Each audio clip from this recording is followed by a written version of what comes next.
Salutare, prieteni! Astăzi vă vom arăta cum se altoiește un nuc. Nucul se altoiește undeva până în august. Trebuie să fie căldură pe timp de noapte, undeva la 10 grade, să nu fie mai răcoare. Mugurul se ia din nucii respectiv, de unde vreați dumneavoastră să puneți, să știți că sunt nuci foarte buni, care vreați dumneavoastră să altuiți, luați mai din timp undeva până în 15-20 de aprilie și îi țineți în frigider până să face timpul, adică trece temperatura pe timpul nopții de ajunge undeva la 10 grade, să nu mai fie sub 10 grade. Altoirea se face în mai multe feluri. Putem să facem altoire cu un mugure, un cip dintre ăsta, așa, care se pune tot așa unde are mugur, unde are un pic de bumb pe puiete. Noi facem o altoire sub piele. Am mai altuit și s-a prins și facem sub piele. Îl izolăm noi mai bine, îl facem mai economia și o să facem și într-un cu mugure, cu cip așa, unde are puietele respectiv care vrem să altuim, lăstarul, de unde să plece un mugure de acum.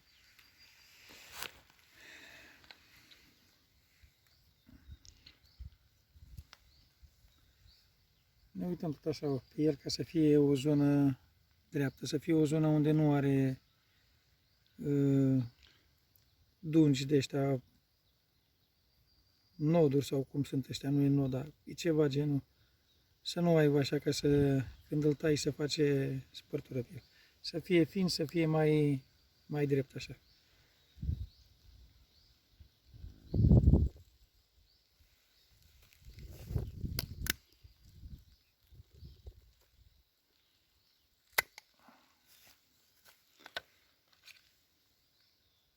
La nuc îi punem decât într-o parte, decât un lăstar, îi punem doi ca la alt spun și încercăm să facem cât de cât repede treaba.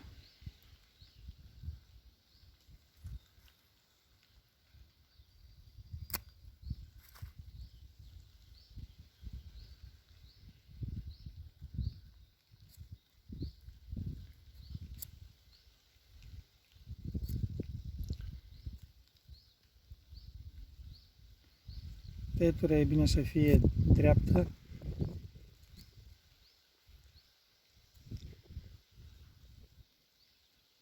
Ia uite, să fie dreaptă, să fie frumoasă tăietura, să se alungească bine pe puiete. De puietele e timpul lui acum de altuit, că deja de unde l-am tăiat începe să lase zamă, plânge.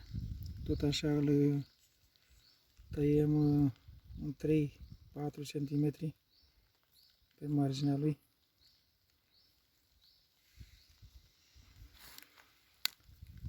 Lăstarul punem de 2 noduri, 2 muguri.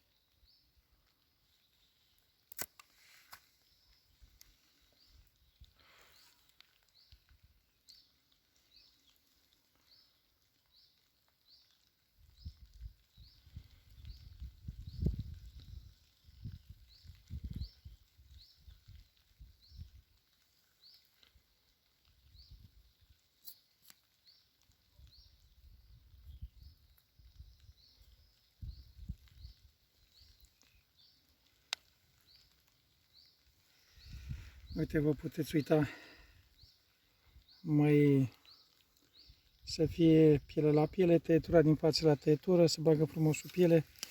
Noi o să le punem tot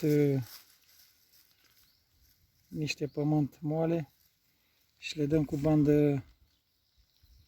Uitați, să vede și aici. Aici pielea se vede că e foarte almizită, el e foarte almizit. Îi dăm imediat cu bandă. Izolierea.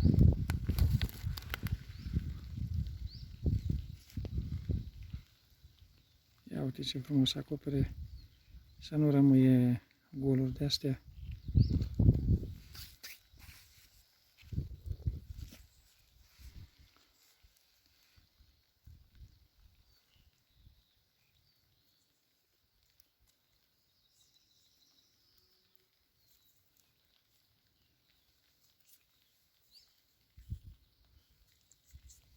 Banda o punem tot așa bine să nu intre aerul.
Cam asta este, așa se face sub piele. E izolat bine să nu intre aer la el. Noi revenim cu videoclipuri când începe să se deschidă.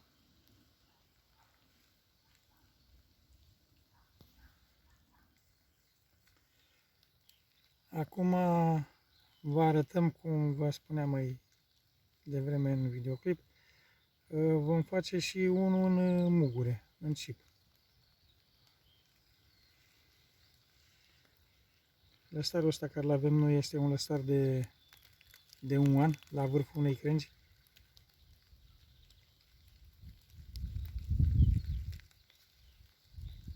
Să încercăm să îl scoatem frumos, să stea bine pe lemn. Așa, deci îl tăiem în partea de jos. Încercăm să-l scoatem, am șters.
O să-l punem aici unde avem un nod, să scoatem nodul și îl punem pe el.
Ia uitați cum vine.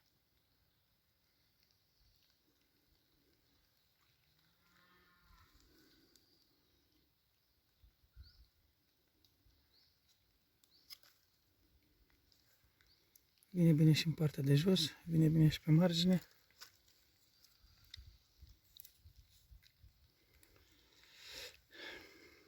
Mai dăm și ăstuia cu bandă.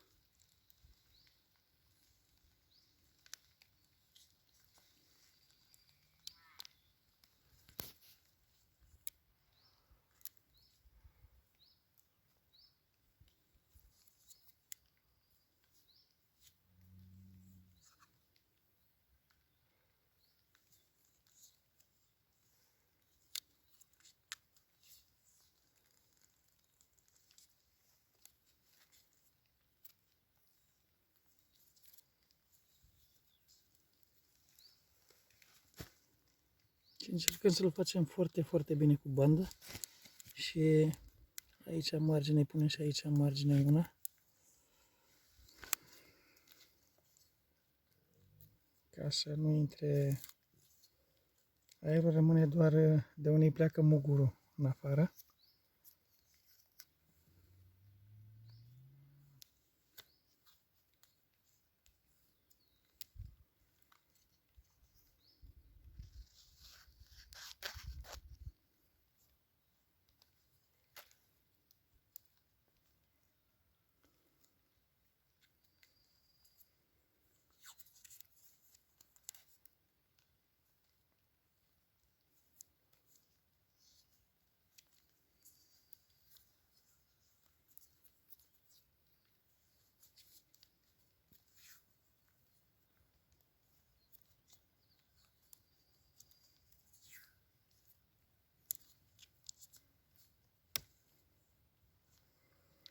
Așa, el rămâne mai întreg, mai tăiem un pic. Tăiem undeva din el că avea o crenguță uscată, îl tăiem undeva după aici.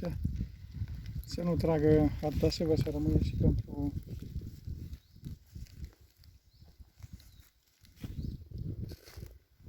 tăiem de aici de la un nod.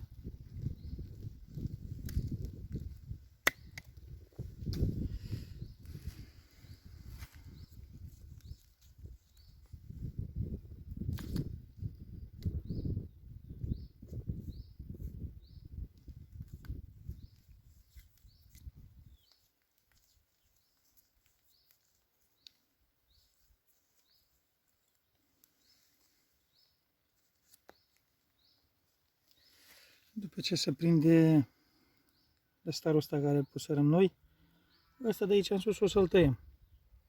Când începe să crească mugurul de aici, lăstar, ăsta o să-l tăiem de aici și rămâne doar acesta care e altul de noi.